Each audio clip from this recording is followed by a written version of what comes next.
Part 4! That sounded like old Annie from Halloween. Part 4. No key. When you getting in that car. Oh, yeah. My Paul. Tobracketology.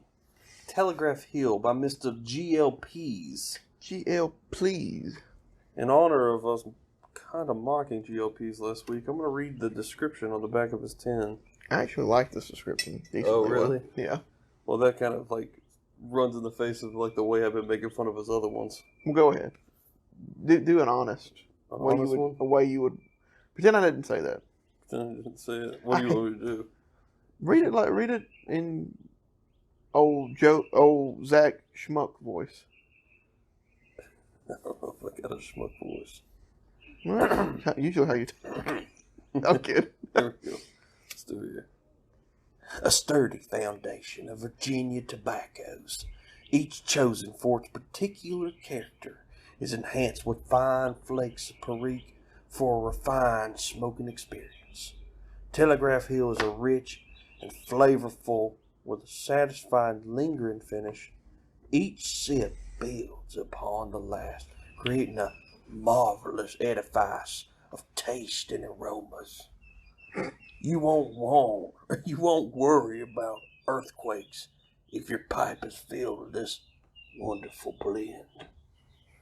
That last line got me until I realized that it's a map of San Francisco on the tin. I'm like, oh, okay. Fog City. Yeah, I get it. I actually didn't really realize that San Francisco, just till then, kind of dealt with earthquakes. I thought that was an LA problem. I did too. No, that was my country voice. That was not sophisticated for y'all who don't really know. So Yeah. I mean, I guess like I don't really have a sophisticated voice. I basically have two voices: the one I speak in, and then every once in a while I get really upset at people. I'll do a really countrified voice,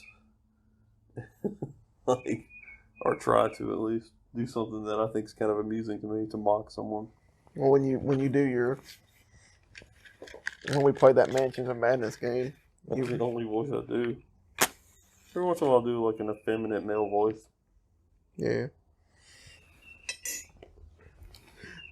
I mean, I could do a country voice, but that would just be how I speak now. Yeah, I'd be kind of curious, like, I mean, because I know I have an accent, but I think it's a little bit more masked, maybe, than, well, especially in the South. I don't really catch it a lot. People are like, where are you from? I'm like, Alabama. Yeah, but like, where before that? I was like, no, dude, I was raised here. Where before that? My mother. Yeah, my mom. I lived in this little shack called my dad's balls.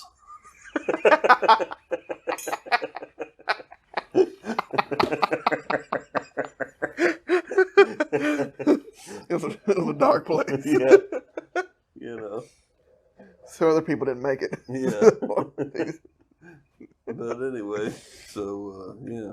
That's where I was at before Alabama.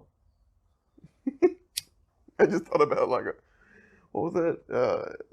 Age of Ultron movie when Ultron was talking about how he had to kill Jarvis. He goes, the other guy, he was nice. Yeah.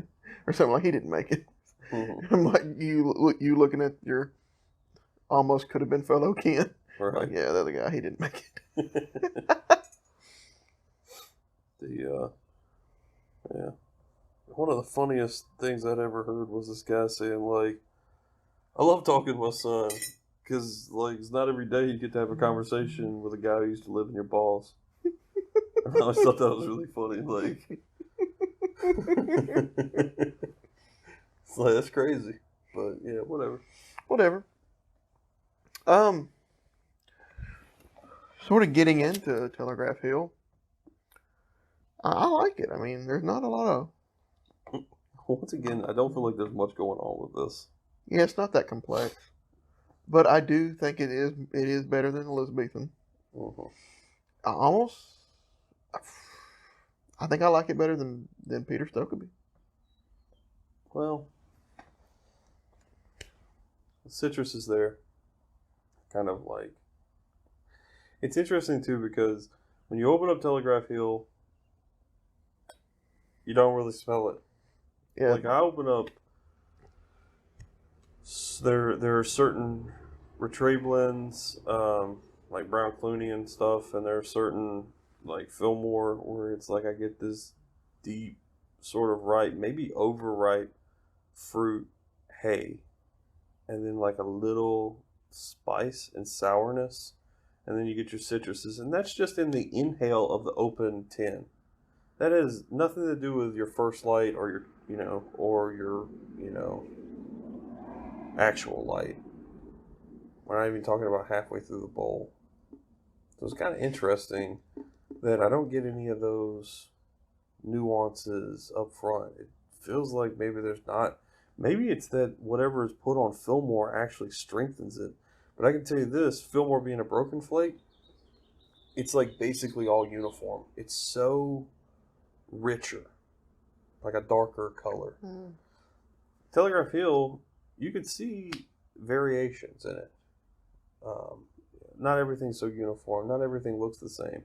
And it doesn't feel like there's much of a topping on it at all, which is not a loss. But a plus, in my opinion, that there's not a lot on top of it. Uh-huh. I think it's the spiciest. I think there's more Perique in this than any blend that we've smoked. You're really right, which I don't think is a bad thing either. Mm-mm. Like you kind of want things to be at the forefront like that. Like if you go through several blends where it's just a touch, just a pinch, just a whisper of Perique, it sets you up for really enjoying something, which probably puts the others at a disadvantage because it's like, well, now we can try something that is keyed into some other aspect of the blend that we're not really used to or comfortable with at the moment. But I mean that's kind of why I like doing this, because I can tell you this, that everything we've tried from the Englishes through the Vapors, minus maybe a Scudo, none of them really are in any type of regular rotation with me. Mm. And I think the only reason a Scudo wins out is because I just like the convenience of the blooms. Mm. Yeah, because I think most pipe smokers a Scudo is readily available, and it's not expensive. Not terribly expensive. I don't want you to go out and break the bank, but you can get a hold of a Scudo, so that shouldn't be a problem. But none of the other blends, granted, Elizabethan doesn't exist. 965 doesn't exist. Those are some deep cuts. Trying to get into that, you have to kind of go into your cellar. Squadron Leader, difficult to find, Margate, difficult to find. But I have all of them. And none of them are in any type of rotation. Yeah, maybe something else we can look forward to is, pulling in our favorites and sort of, so like the way we went about this Tobracketology this year's with the English and the Vapors was we basically, I don't know if we even mentioned this to everybody, but the list that people chose from in the voting, that was a list of, the top reviewed ones from Tobacco Reviews. And it had to have a certain so many reviews, and it had to be a certain rating.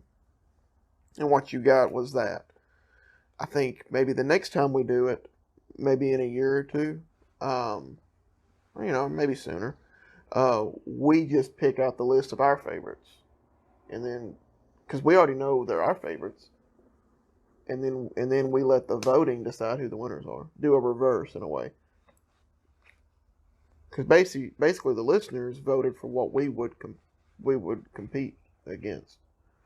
But instead, we pick it and then let them vote to see who wins. But only pick the ones we like.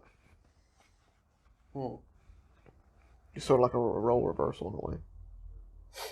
How do we get them to smoke the things? Well, that's kind of the way we did it. We wanted to. It's sort of like that. No, because I guess we're not smoking. We'll still smoke them. I'm just saying they will. Well, just name tobacco that aren't even within that block. Well, of high rates. Well, I guess what I'm saying is, like, when we put out the list, it'll be a list of our favorites together.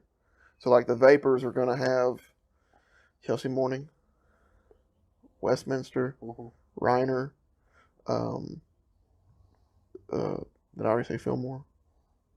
Maybe. Go ahead. Ones that we like. And then whichever one gets the most votes, because I'm sure people have had them. And whichever ones get the most votes, that's the winner. And that's what we smoke, right? Yeah, then we just smoke and talk about it. We don't even compete because we already know we like them. Unless you do like an audience favorite, like you. Well, the thing is I like having a critique from the audience. I'd even like it to go further. Is that like we put in a rating system? We do an episode on it, and then we let other people rate it, and kind of get a poll version of what everyone. Yeah, sort of like a Rotten Tomatoes, where it's like the critics review and the audience score. Yeah, right. Yeah, and then we can give a percentage versus percentage. Granted, it'd be great if we could have a couple more people, where you could have 5 people, and it's like if 5 out of 5 like it, and it's got a 100% review score.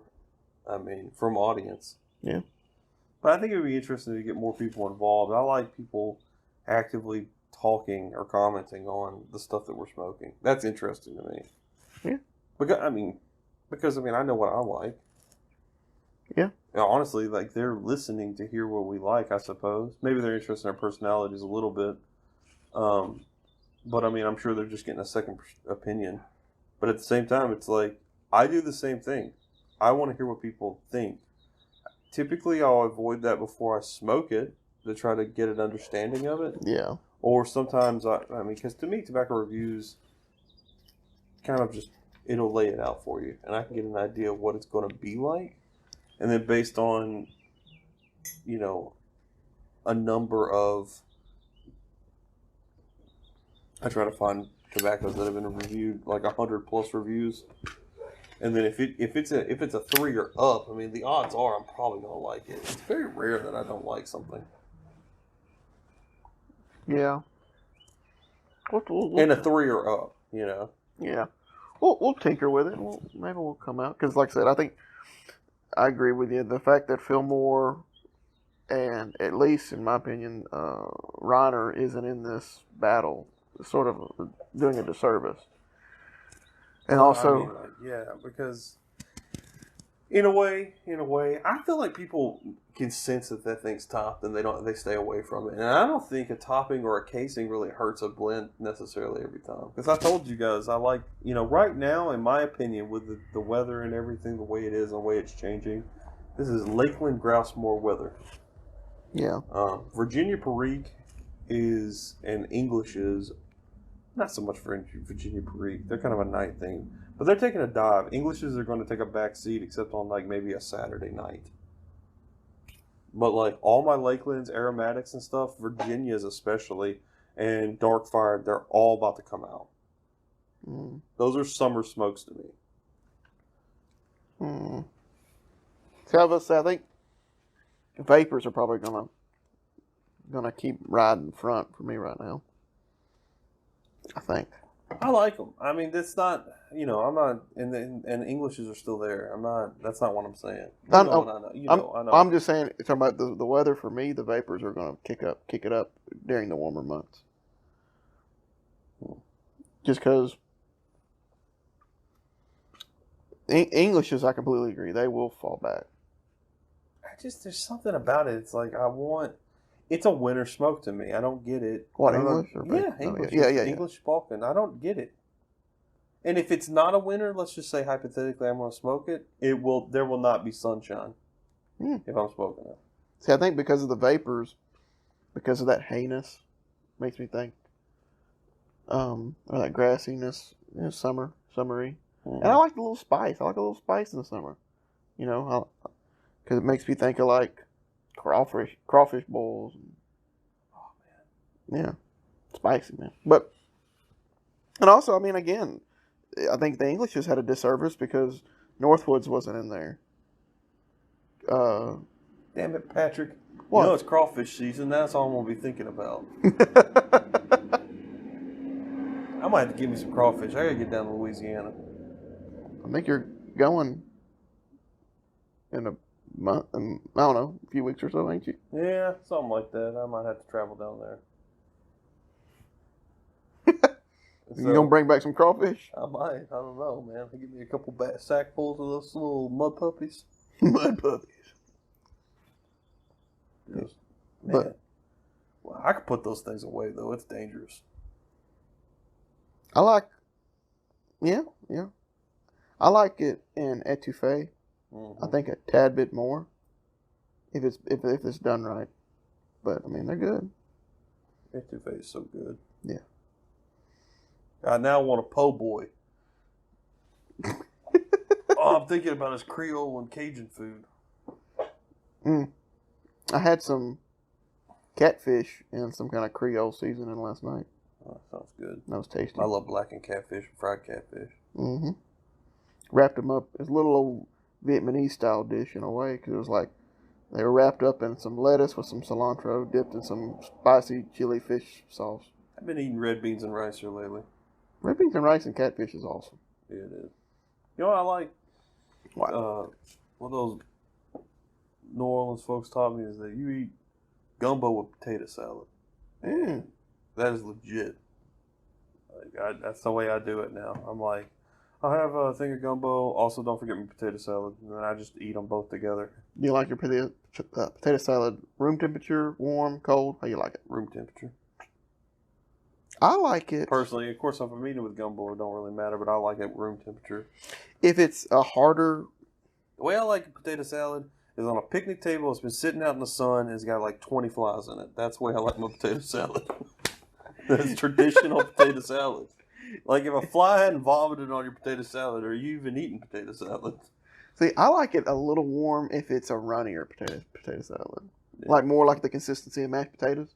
Mm-hmm. You know, sometimes it'll come that way. Mm-hmm. I want that warm.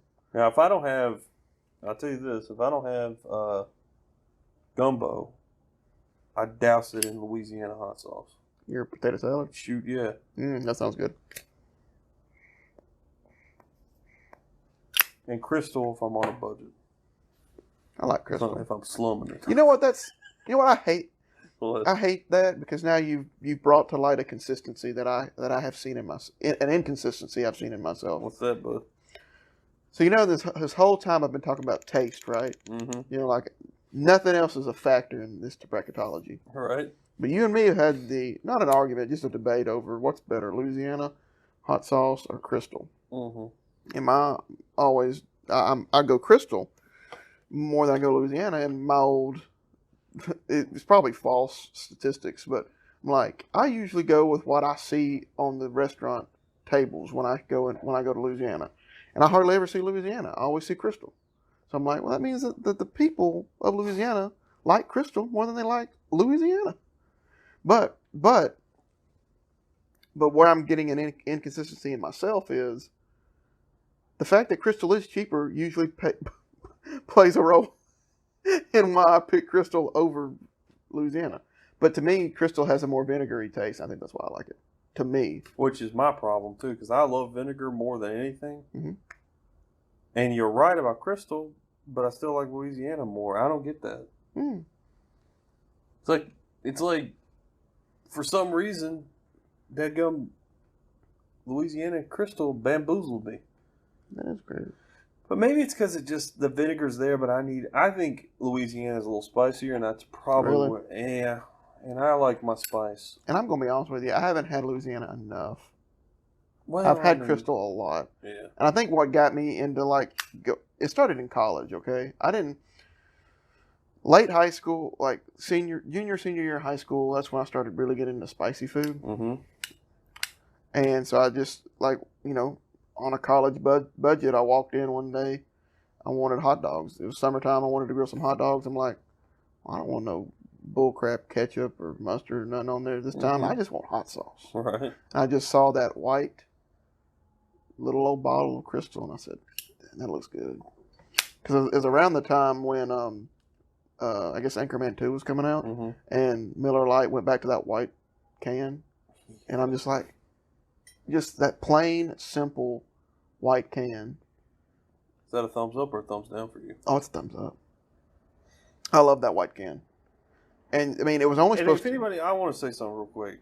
Yeah. Patrick totally won me over with, like, a simplistic design format for, like, everything. Like, I never really thought about that until he sort of was, like, going over design with me. And not that Patrick's a design major. He's just a clever guy, and he just understands what's aesthetically pleasing. And for some reason, I kind of like things being loaded down, or I had. But then he showed me, like, well, if you take this and this away, look how it, like, frames this up and looks nicer. Just anything. Advertising, photographs, whatever. Yeah. Patrick's kind of a amateur in a good way, like for the love of it, photographer. The original, just in case you guys didn't know, amateur was someone who did something to not be paid, but to love it. So the original definition of the way golfers are described today. An amateur golfer doesn't mean they're not good. It just means they don't they don't get paid. Right. But I mean, he's a good photographer. I mean, like the reason why you guys, I mean, check out our Instagram. You know, I mean, that's Patrick. I like what he does. So, but you know, he doesn't frou things up, or frou it up. That's not the right word. He doesn't clutter things. Okay. Anyway, so what he's describing, you know, that's what I like, and the reason I like that is because of Patrick.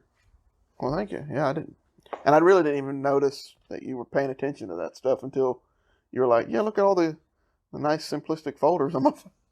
Mm-hmm. I was like, I didn't even realize you were paying attention to that. Mm-hmm. But no, yeah, like back talking about that Miller Lite can, it was only supposed to be for a summer, but their sales, I think, when they switched to the white can or white label, their sales went up 200%.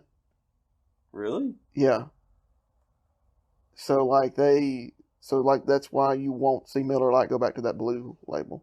It's going to be white. It's going to be a white label again until that's no longer retro, and then they probably will go back to like the old Rusty Wallace Blue Deuce looking NASCAR logo. They'll do that in probably a decade. But man, yeah. Somebody said, because a lot of times it is mental, because even the like the higher ups. Like I think not the CEO, but I think like the marketing guy for Miller Lite, Miller Coors or whatever. He was like, "Man, it just tastes better. The white label, and they didn't do anything to the recipe. It's the same Miller Lite that's in the blue can was the same Miller Lite that was in the white can, but he's like, man, it just tastes better." Huh.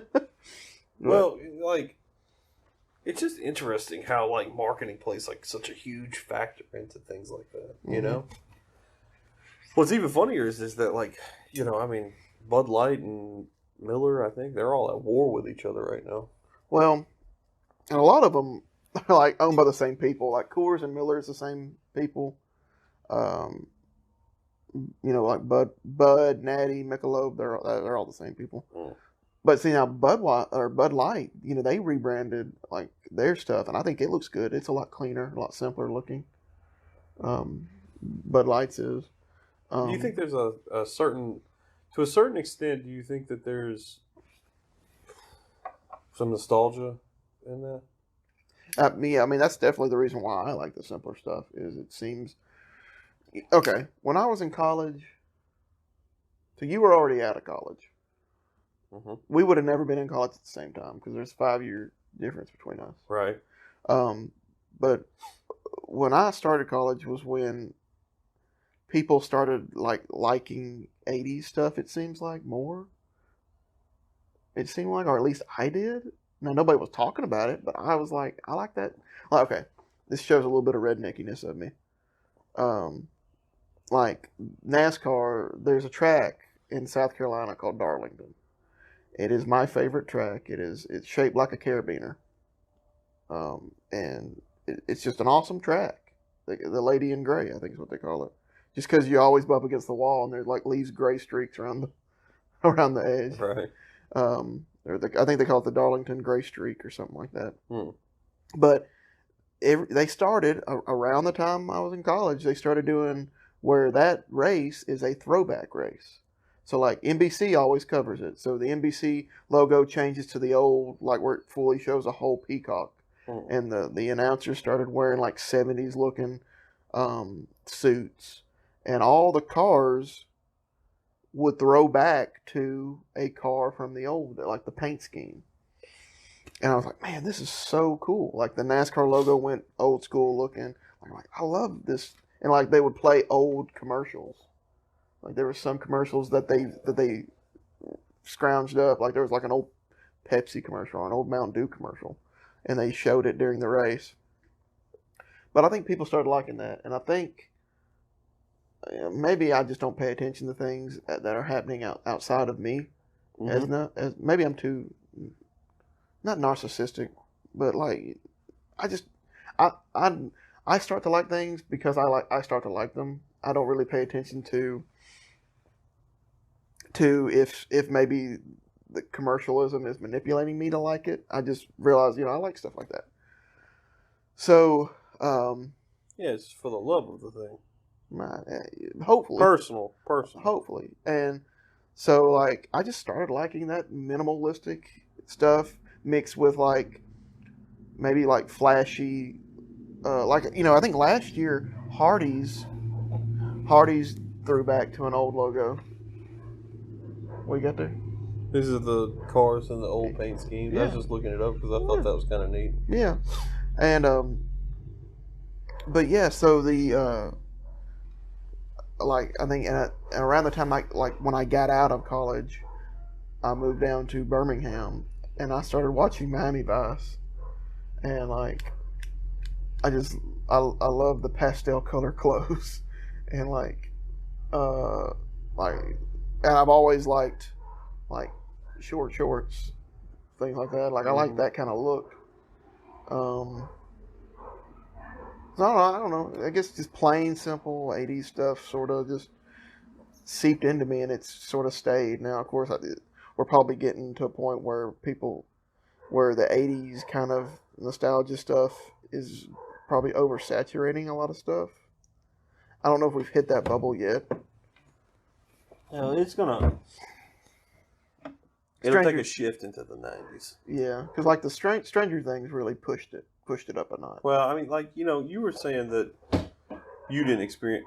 You might have suggested that I didn't experience in college. Oh, you probably did, but it was there. Glimpses of it. You can actually go back to some of the music we were listening to in high school and college. I'm trying to think of what's that video? Paper Planes by. A lot of her stuff had kind of an 80s vibe. A lot of the bands I listened to had some 80s thing going on. Yeah. It's sort of, fashion to a certain extent and culture to a certain extent, even in larger cities, sort of dictates what the rest of the country, and it typically takes the internet's changed things quite extensively, but it usually takes a couple of years, or it did before the internet's omnipresence really solidified it, or solidified the kind of the nowness of a trend. But yeah, I think back in college it would be safe to say that things still took time to get to us. Yeah. In the South, from Atlanta, Nashville, which would take some time to get from New York or Chicago or LA. Yeah, so I mean, you could almost say that when we were in college, it took maybe 6 months to a year before we really caught on. Maybe. Now, I mean, it happens almost overnight because of the internet. Man, the internet is like the great unifier. Yeah. I mean, you can't, there's nothing culturally that you can hide from me anymore. Mm-hmm. Wow, we have not talked about this tobacco at all. I just realized. Yeah, we haven't. Hopefully that's not.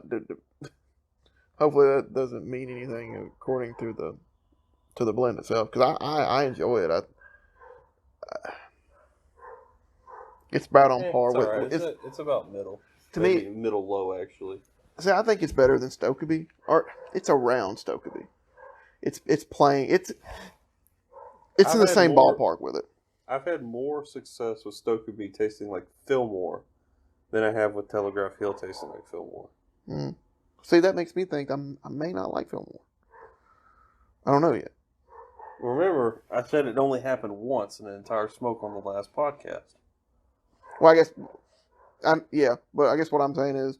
And that Telegraph Hill hasn't done it once. I'll have to see. I'm really more excited. Now, okay, do you like Fillmore more than Westminster?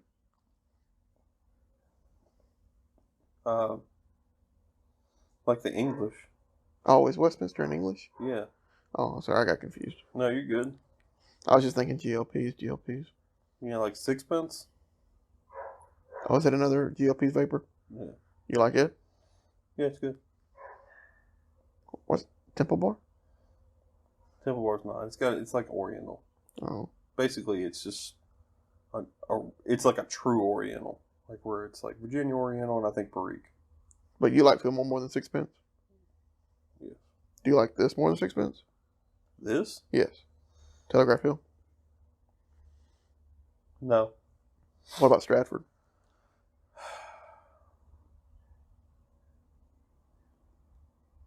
I like this more than Stratford.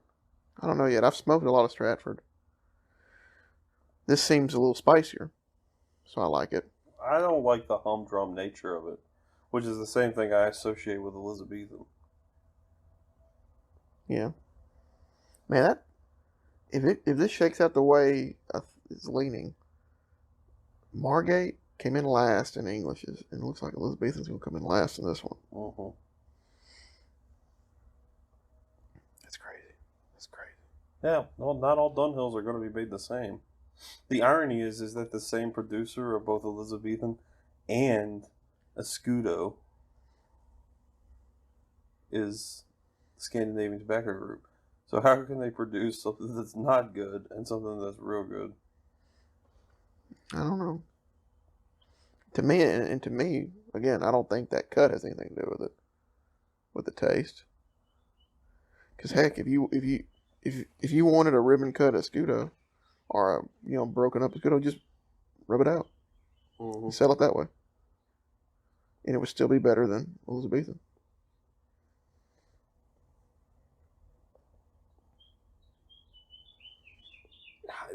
Honestly, if they had a rubbed out Escudo, I don't know if I'd ever buy it. Yeah, I don't know if I would either. It's just, I guess if you wanted to push your product out, some people may not like medallions. Mm-hmm. That's why I said I want to try Peter Sotheby. Monster doesn't like a medallion. I'm just saying, potentially somebody might not. I think old Stuffing Things don't really care for them. I mean, I don't think he hates them, but I got some stuff for his things. Now hold on, wait. What's Cavi's mixture? It's curly cut. But is it a vapor? Yeah. Man, I wish it had made it in. Yeah, I got some of that at the house too. It's good. You think it's better than all the ones all four of these? No, not. It's probably on par with the Scudo.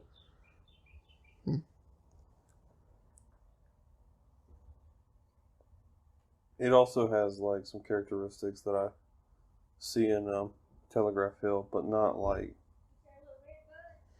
not to a super major degree. No. It's a nice day out. Mm-hmm. Everybody's hustling, bustling. Someone's got an electric lawnmower over there. Oh yeah. But no, I mean, I would definitely recommend Telegraph Hill to someone that's sort of, I agree. There are better vapors, but it's worth a go. Mm-hmm. It's worth a go, like just for your own personal benefit. I think everybody should probably do the Stuffing Things challenge, as I call it. Smoke some Stratford, smoke some Telegraph Hill, and smoke some Fillmore, and see what you think. No. You don't think so? Nope. I think that they should smoke Fillmore, You be done with it? Sixpence, and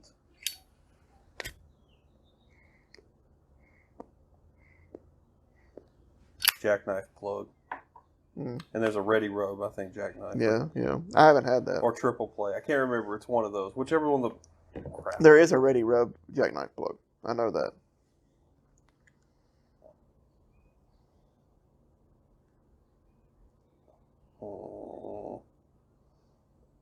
Give me a second, folks. And Patrick, entertain our crowd. yeah. While I'm looking up something. Let me woo you with my words of wisdom. I like Stratford a lot. I don't know if it'll stay in my steady rotation, but I really like Stratford. I think it's worth people's time. It's not jackknife. It's got to be triple. Yeah, it probably is triple play. I know jackknife is a ready rub, or they come in a ready rub, but I don't. As far as what's a vapor, I don't know. But Triple play might not be. It might be something else too. it could be. But It's got Kentucky in it, but it's close enough. I'm pretty sure I'm thinking of triple play. I think triple play is actually not that bad. Now I don't like bars, so that's saying something. yeah, I don't know, man. I don't think you can. I don't think you can discredit Stratford and Telegraph Hill so lightly. Mm-hmm. Now, granted, I need to smoke more. And at the end of the day, really, I mean, if you know somebody that's got one, that's got some of these blends, just, try them first. If you're talking about, it's hard to say because everybody's taste is different. Everybody's got their own personal thing. But, if you don't want to go buy 3 tins of GLP's vapors, then yeah, you're probably right. Just go ahead and just buy you some Fillmore. And, if you want a little bit of a different kick, a different taste. So, like, in the same vein as, you like Margate, you want something a little bit different, go Pembroke, right? I guess in the same way, if you like Fillmore, you want something a little bit different, go Sixpence. It gives you a little bit something different. Mm-hmm. But if you got the money and you got the time and you like experimenting with tobacco, get you some Stratford, get you some Telegraph Hill, and get you some Fillmore. And I guess get you some Sixpence. Well, now the interesting thing about Sixpence, and the reason why I would say it, Sixpence has such a aromatic topping on it. It's actually shocking. It has something on there that smells like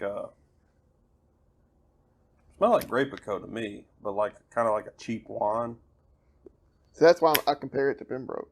It's just, but tastes good. So that's why I recommend it. Personally, if you want to go toe to toe with 3, one's got a little burley in it, but I would go. I got 2 Pease recommendations.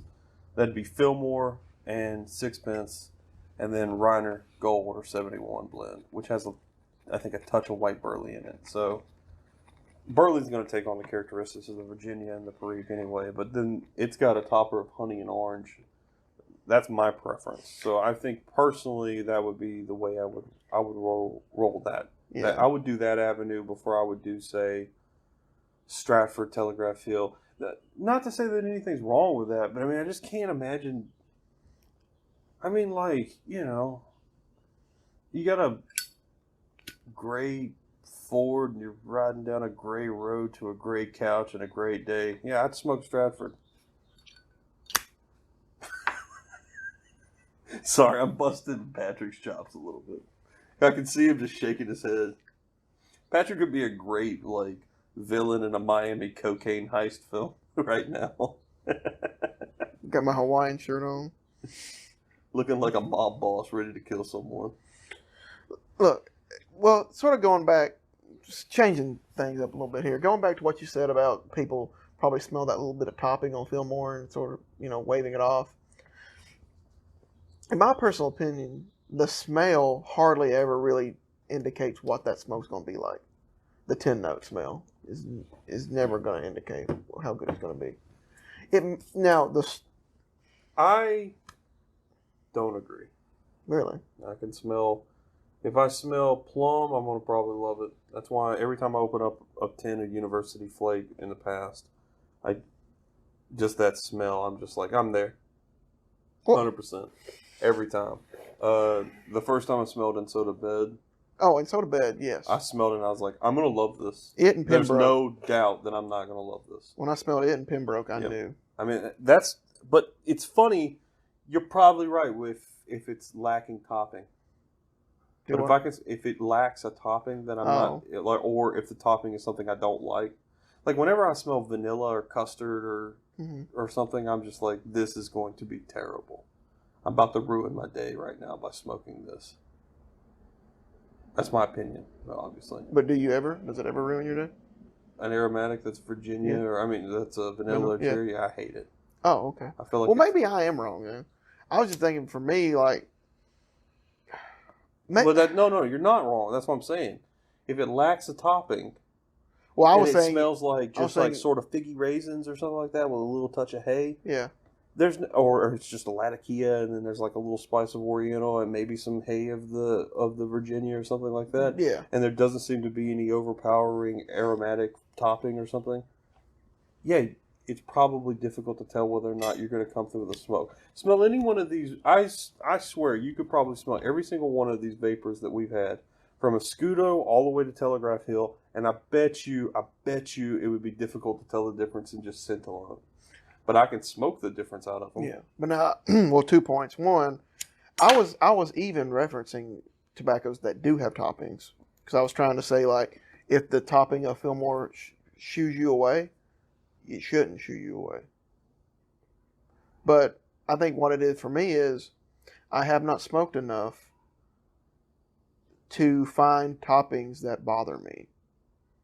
So I don't even really, I don't pay any mind to the topping. Like I smell it. I'm like, oh, it's got a decent smell, or maybe it's got a little pungent smell or something. But I'm like, I'm not going to make any kind of judgment until I smoke it. But Patrick had an interesting transition. If I can speak to your pipe, he had maybe a month to smoke an aromatic. He basically quit for a year. Yeah, I did. Yeah. And then he came back, and I don't think he really smoked aromatics ever again. 2. I mean, you got to think about that, man. You know how wild that is? That's not even a thing. That's like a non-thing. Most people have to really, most early pipe smokers, especially if they don't have like a brick and mortar or someone that they can rely on to give them helpful information, most of them are going to start with an aromatic, and they're going to have to they're going to have to really like tobacco and kind of fight their way through what I call the bland year. The only reason I smoke an aromatic at all is if I'm out in public and I want people around me not to be offended. Like if I'm at a city park or something like that. And I'm going to smoke it. I usually smoke a pipe. We have this thing called the Tinsel Trail. And it's just a bunch of Christmas trees by companies that have been put up and decorated. And my wife and I go walk this trail. And I smoke a pipe. And I always make sure I smoke a chocolate or a vanilla. It's awful, but no one around me is upset about it. They let you walk through there with the pipe? Yeah. I mean, it's out in the open. I've been through it before, but see, that's one thing. I almost view like pipe smoking in the same vein as I view like carrying a gun. Like it's almost like you get looked down upon. You're like, you don't know where you can go into places or you can't go into places. Mm-hmm. I'm like comfortable with both. If I see a guy smoking a pipe, I'm comforted. And if I see a guy open carrying, I'm like, I do not feel... If he's open carrying, I don't feel like he's going to do anything. That's what cracks me up. Actually, people are more paranoid about open carry, and every time I see a gun, I'm just like, I doubt he's going to use it. I mean, I see the logic in that. Oh, dang, I hate you. Keep bringing up inconsistencies in my own self. Because actually, I don't want to know if you have a gun. But actually, I'm probably safer if the guy is open carrying. I just don't like that. I just don't really... I feel like he's setting the tone. And he's just like, yeah, I'll use it, but I mean, why would I? Yeah. Whereas if you're concealing it, it's like, why are you hiding it? Yeah. You know what I mean? You got some malicious activity going on? Mm-hmm.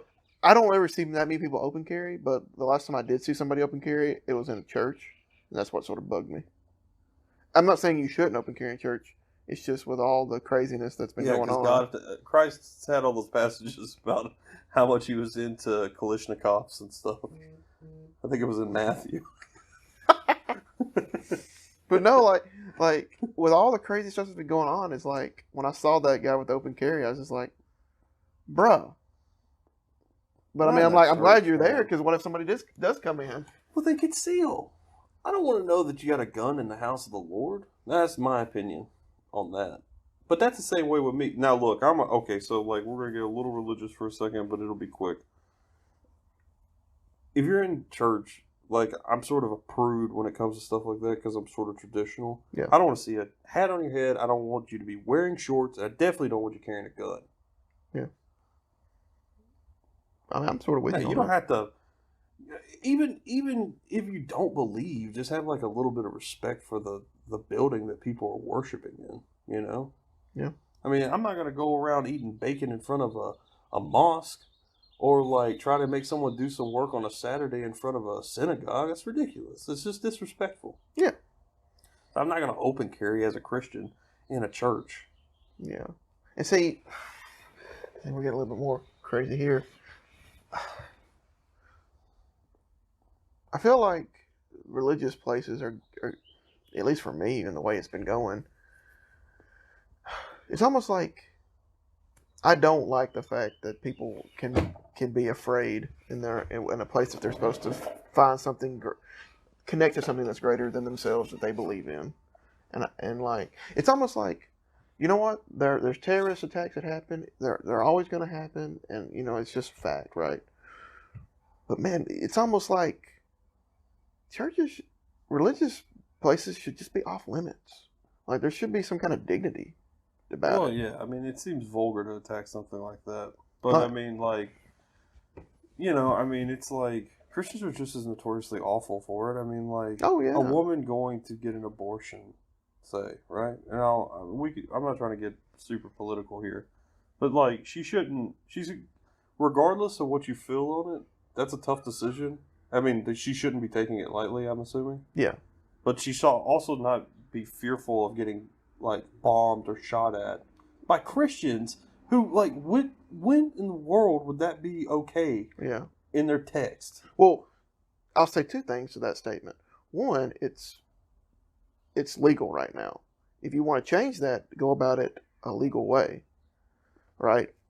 That's why I had problems with Roy Moore and the gay marriage stuff. I was like, listen, it's the law now. If you want to change it, do something legally to change it. You know, and if you don't agree with it, then step down and let somebody else get elected that will carry out the law as it is. Mm-hmm. But my second point is, I heard this the other day, and I never really thought about it, but it's so true. You cannot say that you're pro-life and blow up abortion clinics. Because how can you take a life and be pro-life? That's a perfect point. Yeah. You don't have to agree with someone's stance, but like you can still cherish life outside of it. Yeah. And like here's another thing too. Like if you believe in like the sort of forgiveness of the Father and the Son, and that all creatures in a way are like, if you're a Christian, this is the philosophy of Christianity, that everything is fallible and that they can be forgiven, and that there's a greater purpose for them. Then why don't you bomb them with prayer, you know? Yeah. In your privacy of your home. I mean, like, what, you know, it just, you know, I don't want to get, like I said, with me, like, you won't hear me going after non-religious folk or people of other religions, because I think that the problem that the church has right now is that technically it is not there needs to be some, like an inner quest, so to speak. They really need to look into their own house and have some reform, because you can believe that a sin is a sin and we shouldn't do it, but what does politics have to do with that? I mean, the church is like involved with all the stuff that really isn't getting it anywhere. Yeah, I think that's dangerous terrain. I think it's perverted the philosophy and the kindness and the forgiveness and the sanctity that, you know, Christ established. Sorry, we're getting close to Easter, guys, so I'm getting a little probably. But all I'm saying is there's that, you know. Yeah. I don't think it's not a make or break. I have tons of friends who are non-religious. Friends. Close friends. I'd take a bullet for. You know? Oh, yeah. There's people I work with who don't believe, and like I love them. Oh, they're yeah. also heavy workers, you know. Yeah. So I mean, you know, I mean, I don't feel like one way or another. It's like some sort of defective character flaw or anything No. like that. Yeah, because I've always but like you should act accordingly. You should be different. If that's what your religion established up. I mean, if your religion is a religion of hate and murder, I don't know what that would be, but like if you were in this murder Christianity, I guess maybe then it's okay. But like I don't know how that's going to jive with anything. Yeah. And then, I mean, you sort of get into some of those. We'll get into that later. But, I've always said, like, listen, I'm going to hang out with a nice, loving, respectful atheist. I'll pick hanging out with them every day over a piece of junk, egotistical, just stupid Christian, any day of the week. Like, if you're a mean person, like a complete dick. Well, hate is hate. Yeah. I mean, how much of what you do proactively within your community? I mean, like, we bust each other's chops and stuff like that, but that's not out of hate. Mm-mm. As a matter of fact, if I didn't like a person, I probably wouldn't do the things that I do. Probably wouldn't speak much to them. I don't really speak much to people I'm not fond of. Well, why waste your time? It's just like, yeah, I mean, you're right. There's no other way to phrase it than it sounds harsh, but you're right. I mean, it's like, probably not going to go out of my way to do anything. I will go out of my way to try to introduce myself to someone, and if they reciprocate and there's something there to it, then we can develop something out of that, like a friendship or, like with my wife, a relationship. But, I mean, like, if you're sort of sick, distant, you have kind of a malignant personality that's dark. And I mean, I have a joking manner about me that's dark, but like, I mean, I'm talking about like for real deal where it's just like, man, I cannot be around this person. Mm-hmm. And I'm probably not going to spend too much time with you. I'm going to try to cut ties as quick as possible. For the younger viewers, you'll understand this as you start to get into your 30s and 40s, man. Like, if you don't cut some of that stuff off, it weighs you down. Yeah. I always compare it to like sinking ships. You'll never be able to bail out a ship that's sinking when yours is being dragged down by that ship. Like, you need to cut ties and get away from it and then assess. Yeah. Oh, I agree. Especially if yours is sinking too, You have to like own your own house. Well, it's like what they tell you on the airplanes. But that could be put your mask on before you help other people. Right. But that could be for anything. That's not religious or political or anything. I think right now the biggest problem is people don't have conversations. Yeah, I heard on the radio today in our area in the Huntsville, Alabama metro area. I heard it on the radio. I think the Huntsville Muslim Society or Islamic Society had some kind of commercial talking about how they're having like a community picnic thing where they open to the public and they want people to come and just, get to know people, have a sense of community between them and people who aren't Muslim in the community. Mm-hmm. I'm like, well, that's what we need. Now, it could be a complete political stunt, but I hope it's not. I hope it's just you hope something like that would be altruistic, I guess. Yeah, and that's the problem. A lot of times it's hard right now. It's hard to separate what is altruistic and what's politically motivated. Right. Especially with religion. Oh, I mean, you should treat religions the same way you treat religion in the state. They're basically separate entities. And just because the state has a law, okay? I want to use abortion again. Sorry, guys. But because that seems like something that people really disagree with in certain religious organizations, right? Oh, yeah. And that's fine. You think it's not good, right?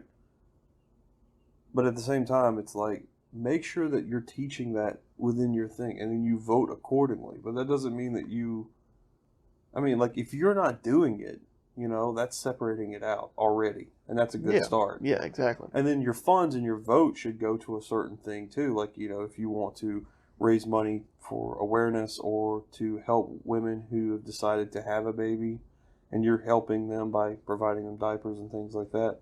Those are the good things. To me, the rallies and the insane arguments that lead to fist fights and explosion, that's what we got to get away from. Well, yeah, because I don't think you shouldn't have an opinion. That's not what I'm saying. I just think that the way in which we're going about it has gotten so extreme. The gap is so wide now between different people that there's no way to communicate anyway. Yeah, I mean, you got to think about it. If once upon a time, we'll use left and right. We don't have to, that's pretty simplistic. If left and right were only separated by a stream, you could speak, right? Yeah. Stream was babbling. Maybe there's a little white noise in there, but you could speak. If that stream got rough and cut out a gorge that eventually became a canyon, right? The only people that can be heard are the people who are yelling the loudest. Yep. And that's where we're at right now. Yeah. The only people being heard across the rift are the most vile, yelling, spewing nightmares. And the real people who actually should be conversing are getting drowned by the river or falling off into the canyon. Because, they can't. Because you're blindly trying to... and another thing, too, that's even more kind of maybe poignant to this metaphor is that you can fall off if you're really trying hard to listen to the voices because you're leaning in and then eventually you fall in. Yeah. And that's not good. Mm-mm. Yeah. Look, and sort of pulling it back to what you were saying, it's like calling somebody a baby murderer, that's not going to win anybody over. How does that win? And I'm not trying to say arguments should be won and things like that. I'm just saying, how are you going to create change when you're spewing hate? The love of an unborn child does not justify the hate of the person killing them. And that's another thing too. Exactly what you're saying. When you get to that level, right? Mm-hmm. Where you're just saying, I think I said this on a podcast earlier. Watch 12 Angry Men. Yeah. It's an interesting... like a case study in a way. It's like a case study on how you argue. Mm-hmm. If you come in blasting, you're not going to get you're alienating people. Yeah. Because it's all about the whole arc of that story is that one of the guys wasn't sure. He leaned into his unsured mindset. Yeah. More so than he leaned into I'm pretty sure. Everyone else was confirmed. Yeah. And he was like, I don't know. And that one question and the inability to actually say that he was sure about being unsure. He wasn't even really, he was just like, you guys are probably right. He wasn't even super confirmed. That caused issues as well. Yeah. It's a good movie. Yeah. Yeah. Please, people go home and watch it. But we'll pick up some more of this stuff tomorrow on our conclusion to the Vapors. Uh-huh. So, I hope you enjoyed this not talk about Telegraph Hill. Well, we talked about it enough. I might tell you what we're going to do tomorrow. But yeah, I hope you guys enjoyed 10 minutes of Telegraph Hill and 50 minutes of something else. all right. Y'all enjoy yourselves. Bye.